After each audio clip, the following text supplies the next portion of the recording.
तो हेलो दोस्तों, कैसे हैं आप लोग। मैं हूं अंकुर और स्वागत है आपका मेरे और आपके अपने चैनल कॉमिक बुक गाय पर। दोस्तों आज की वीडियो में हम ज़ीकोर की स्टोरी को कंटिन्यू करने जा रहे हैं। दोस्तों लास्ट वीडियो में हमने देखा था कि गोकू धरती पे वापस आ चुका है और इस वीडियो में हम देखेंगे कि गोकू के धरती पे वापस आने के बाद क्या होता है। दोस्तों इस स्टोरी के क्रिएटर हैं टोयोटारो, पर आज की वीडियो जो आप देखने वाले हैं उसे मैंने क्रिएट किया है ताकि हम इस स्टोरी को एक अच्छा सा एंडिंग दे सकें। मुझे उम्मीद है कि आज की वीडियो आप लोगों को काफ़ी पसंद आएगी, तो मुझे नीचे कमेंट करके ज़रूर बताइएगा। दोस्तों आज की वीडियो शुरू करने से पहले आप सभी से एक छोटी सी रिक्वेस्ट, अगर आपको आज की वीडियो अच्छी लगे तो वीडियो को लाइक करना बिल्कुल मत भूलिएगा और वीडियो को अपने दोस्तों के साथ शेयर भी जरूर कीजिएगा। जिन लोगों ने अभी तक चैनल को सब्सक्राइब नहीं किया है वो चैनल को सब्सक्राइब कर लें, क्योंकि चैनल पर लगातार वीडियोस आती हैं और मैं आपके एंटरटेनमेंट के लिए लगातार यहाँ पर वीडियोस लेकर आता रहता हूँ। तो चलिए दोस्तों बिना देरी करें अपने वीडियो पर आते हैं।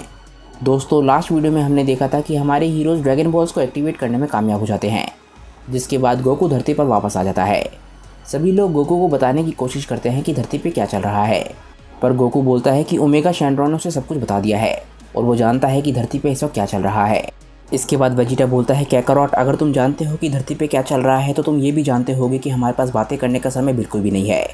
मुझे तुम ये बताओ कि क्या तुम्हारे पास इतनी ताकत है कि तुम ज़ीकोर को हरा सकते हो या नहीं।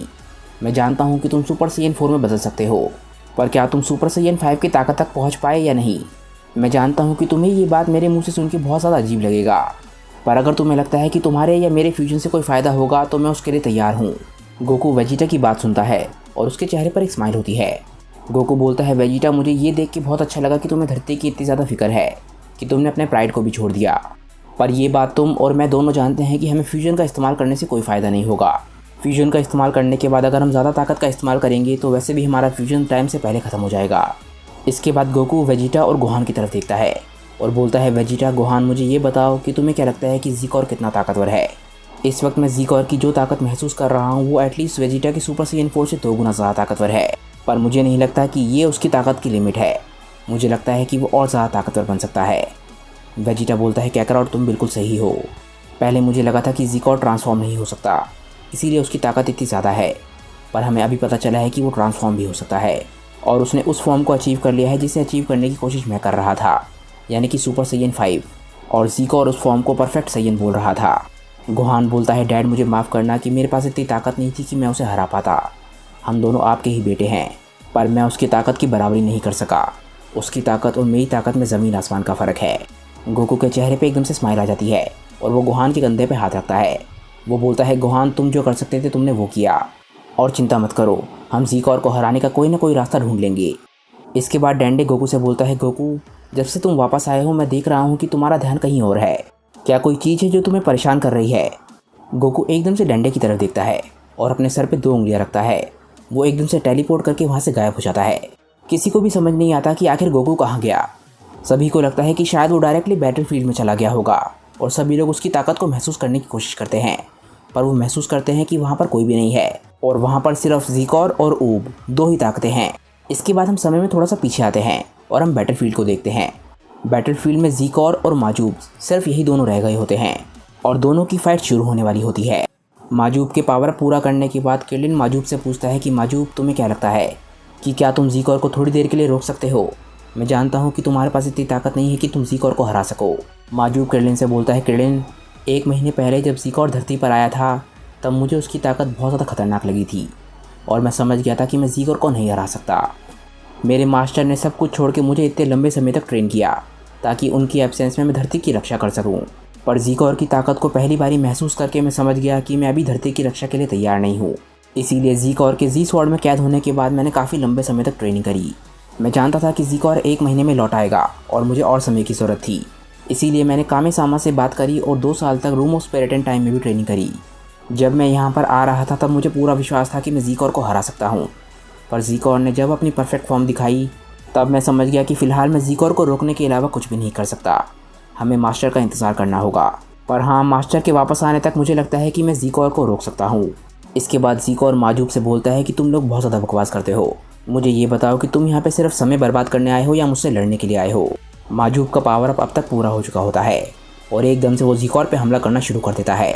ज़ीकोर अपनी नॉर्मल फॉर्म में माजूब के अटैक को बहुत ही आराम से डॉज कर रहा होता है, पर ज़ीकोर भी समझ रहा होता है कि माजूब की ताकत बहुत ज़्यादा है। ज़ीकोर माजूब से बोलता है कि सच में तुम्हारी ताकत काफ़ी ज़्यादा इंप्रेसिव है, मैं तुम्हें कोई कमज़ोर नहीं समझूंगा। 1 महीने पहले जब मैं गोहान और वेजिटा से लड़ा था तब तुम कहाँ थे। अगर उस समय तुम लड़ाई में होते तो शायद मुझे और ज़्यादा मज़ा आता। पर हाँ, ये सोचने की गलती बिल्कुल भी मत करना कि तुम मुझे हरा सकते हो। माजूब लगातार ज़ीकोर पे लाते और घुसे बरसा रहा होता है, पर ज़ीकोर उसके अटैक्स को बहुत ही आराम से डॉज कर रहा होता है। उन लोगों की लड़ाई चल ही रही होती है, पर अचानक से ही आसमान काला हो जाता है। ज़ीकोर को बिल्कुल भी समझ नहीं आता कि अचानक से रात क्यों हो गई है। क्रिलिन की आंखों में एकदम से आंसू आ जाते हैं। क्रिलिन को समझ आ जाता है कि साइयन्स का प्लान सक्सेसफुल रहा और शायद वो गोकू को समन करने में कामयाब हो गए हैं। और वो बोलता है, मेरे दोस्त, आखिरकार तुम वापस आ गए। जैसे ही अचानक से रात होने की वजह से ज़ीकोर का ध्यान बढ़ता है, हम देखते हैं कि माजूब एकदम से कायोकेन का इस्तेमाल करता है और एकदम से जाके ज़ीकोर के चेहरे पे बहुत ही ज़बरदस्त पंच मारता है। ज़ीकोर बोलता है, क्या तुम्हारी ताकत अचानक से ही इतनी ज़्यादा कैसे बढ़ गई? और माजूब एकदम से कायोकेन इंटू 10 का इस्तेमाल करता है और ज़ीकोर पे लगातार लाते और घुसे बरसाने लग जाता है। इस बारी ज़ीकोर माजूब के अटैक्स को बिल्कुल भी नहीं रोक पाता। ज़ीकोर एकदम से चिल्लाता है कि मास्टर वापस आ चुके हैं और ये मत सोचना कि मैं उन्हें कभी भी डिसअपॉइंट करूँगा। मैं अपनी पूरी जान लगा दूंगा तुम्हें हराने के लिए। ज़ीकोर को नहीं पता होता कि माजूब किस मास्टर के बारे में बात कर रहा है और एकदम से ही ज़ीकोर अपने आप को बचाने के लिए ट्रांसफॉर्म होता है और एक बारी फिर से परफेक्ट साइयन की फॉर्म में चला जाता है। और अब माजूब जो अटैक्स कर रहा था उसका ज़ीकोर पे कोई भी फ़र्क नहीं पड़ रहा होता। माजूब लगातार ज़ीकोर को पंचेस मार रहा होता है पर उसके सारे के सारे पंचेस बेकार होने लग जाते हैं। ज़ीकोर बोलता है कि मुझे माफ़ करना कि मैंने तुम्हें उम्मीद दी कि तुम मुझे हरा सकते हो, पर अब मुझे समझ आ चुका है कि तुम धरतीवासी बहुत ज़्यादा खतरनाक हो।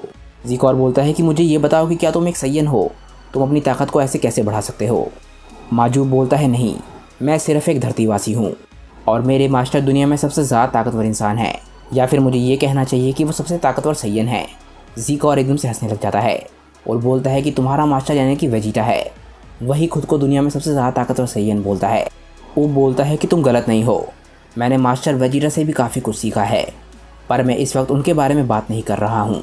मैं जिस शख्स के बारे में बात कर रहा हूँ उस शख्स को तुम बहुत ही अच्छे तरीके से जानते हो, क्योंकि वो तुम्हारे ही पिता हैं, यानी कि सन गोकू। ज़ीकोर ये बात सुन के हैरान रह जाता है। वो बोलता है, क्या तुम्हारे मास्टर सन गोकू यानी कि मेरे पिता हैं? एकदम से ही ज़ीकोर को ये बात सुन के बहुत ज़्यादा गुस्सा आ जाता है। वो एकदम से जाता है और ऊब के पेट में बहुत ही ज़बरदस्त पंच मारता है।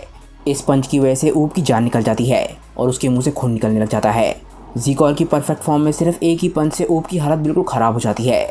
जैसे ही ऊब ज़मीन पे गिरता है, ज़ीकोर उसे एक बहुत ही ज़बरदस्त किक मारता है और ऊब एक चट्टान से जाके टकराता है। हम देखते हैं कि इस किक की वजह से ऊब बिल्कुल बेहोश हो जाता है। एकदम से ज़ीकोर क्रिलिन के पास जाता है।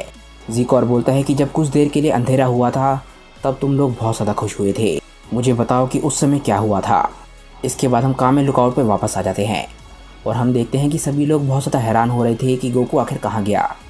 और गोकू के गायब होने के बाद कुछ मिनट बीत चुके होते हैं और एकदम से गोकू वापस आता है और हम देखते हैं कि उसके साथ एक शख्स है। आखिर ये शख्स कौन है और गोकू इस शख्स को वापस लेकर क्यों आया है? आप नीचे कमेंट में गेस कर सकते हैं। और अब जब ज़ीकोर को अंदाज़ा हो चुका है कि सन गोकू धरती पे वापस आ चुका है, तो आखिर वो क्रिलिन और ऊब के साथ क्या करेगा, ये हम जानेंगे नेक्स्ट वीडियो में। क्योंकि दोस्तों आज की ये वीडियो यहीं पे ख़त्म हो जाती है। मुझे नीचे कमेंट करके बताइए कि आज की ये वीडियो आप लोगों को कैसी लगी। अगर आप लोग नेक्स्ट पार्ट में कुछ स्पेशल देखना चाहते हैं तो आप मुझे नीचे कमेंट करके बता सकते हैं। अगर मुझे वो आइडिया अच्छा लगा तो मैं नेक्स्ट स्टोरी में उसे ज़रूर इंक्लूड करूँगा। फिलहाल दोस्तों इस वीडियो को यहीं पे एंड करते हैं। अगर आपको आज का पार्ट अच्छा लगा हो तो वीडियो को लाइक करना बिल्कुल मत भूलिएगा और वीडियो को अपने दोस्तों के साथ शेयर भी जरूर कीजिएगा। जिन लोगों ने अभी तक चैनल को सब्सक्राइब नहीं किया है वो चैनल को सब्सक्राइब कर लें, क्योंकि चैनल पर लगातार वीडियोस आती हैं और मैं आपके एंटरटेनमेंट के लिए लगातार यहाँ पर वीडियो सिखाता रहता हूँ। तो चलिए दोस्तों आज की वीडियो के लिए बस इतना ही। मैं मिलता हूँ आप लोगों को अपनी नेक्स्ट वीडियो के साथ। तब तक के लिए बाय दोस्तों और थैंक्स फॉर वॉचिंग।